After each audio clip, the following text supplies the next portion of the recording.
To be honest, I'm not pregnant. Like, don't get any ideas. I'm not pregnant, and we're not even trying just yet. But we have talked about having another baby. We're just not sure when. We have kind of just talked about it, but we haven't really set a date type thing.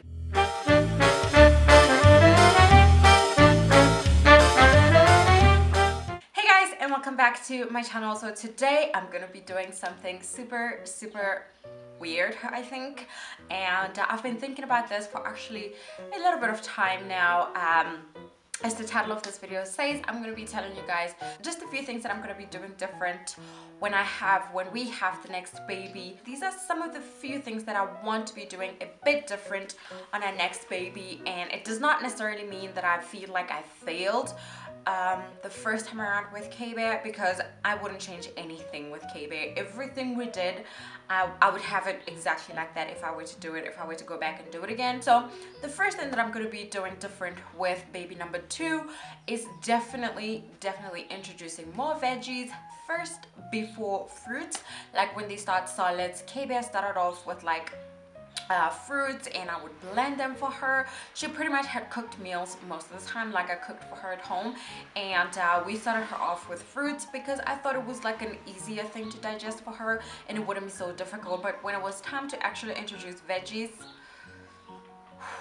it was so hard. And honestly, it wasn't difficult, but it was hard. She wouldn't take to it very easily, and we'd have to kind of wait for her to get to the point where she was like, I'm hungry and I want food now, and then she'd eat the veggies. But when she caught onto veggies, then she pretty much just ate veggies, and nothing was like giving any difficulties there. But definitely on my second baby, I am definitely introducing veggies first. The other thing that I'm going to be doing different is talking more around baby. Honestly, when K-Bear was a little baby, we were like, I don't know, probably exhausted parents. So when she took a nap, we were like walking on eggshells the whole time. We wouldn't talk. If you had to sneeze, you'd have to do that like inside sneeze, and it was terrible. Like, we wouldn't talk. We would make sure everything is quiet. If we play music, we're playing soft music, and like, we just would make sure that we don't interrupt her at all. And as a result of that, K-Bear was a very light sleeper.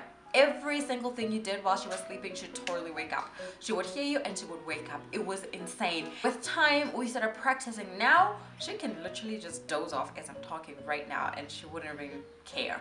I feel like it also came with age, but when she was a baby, it was terrible. I really thought babies needed their sleep, and I thought you know, babies had to be given that time to sleep, and you wouldn't have to interrupt them by talking or making noise or anything like that.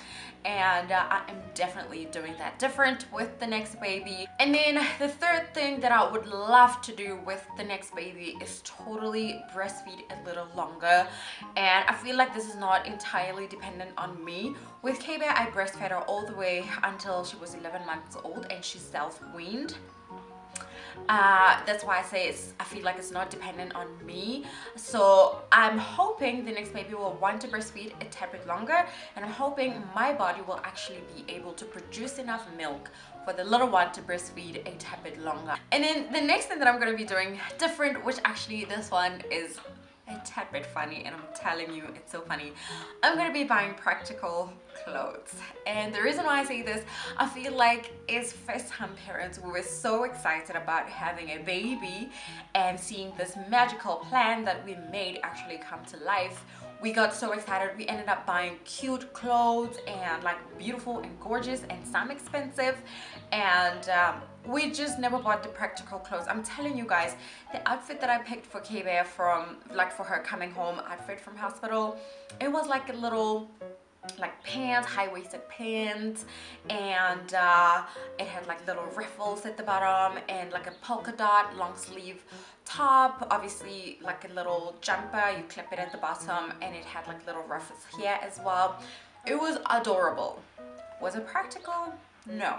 Instead of buying those little jumpsuits, like, you know, the plain ones or gray ones or yellow or pink or whatever, just little jumpsuits that you can either zip up or pin it down, we never bought any of that. Like, I'm not kidding you guys, we never bought any of that until we actually got back home, and we're like, okay, now let's go shopping for some practical clothes.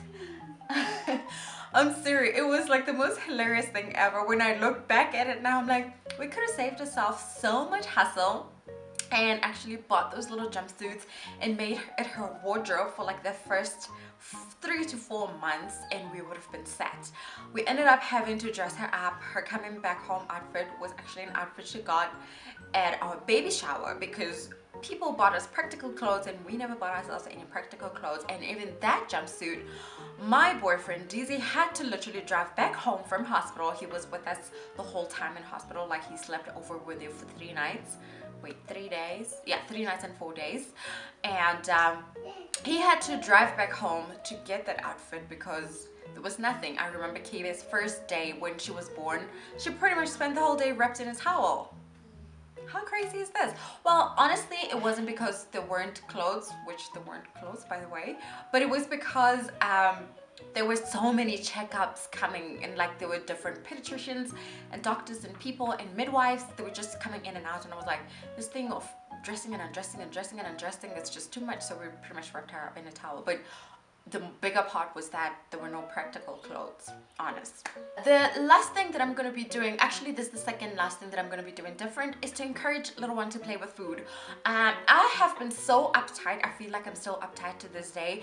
I kind of feel uneasy and uncomfortable, and like when I see a little one playing with food, I always tell Kiwi, do not play with food. And from what I read and what people have been telling me, it's actually not a very good thing to tell kids to not play with food, because otherwise they don't experiment. They don't end up like, you know, feeling food and like getting the textures and all of that nice stuff. So I feel like I'm gonna try by all means, like every single fiber in my body will have to comply with me and actually give me the chance to let little one to play with food.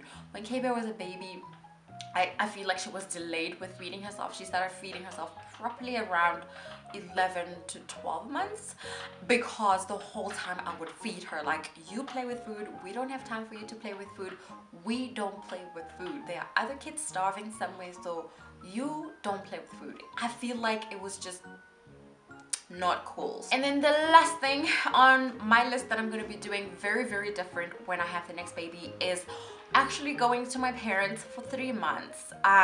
In my tradition, what happens is when you're a first-time mom, you're supposed to actually go back to your mom's house when you have the first baby, and your mom is supposed to teach you how to be a parent, like, you know, how you handle that little umbilical cord, how you get it to heal, and just how you handle a baby in general. And personally, I feel like somehow it kind of breaks that bond between father and child, because the father is obviously not there.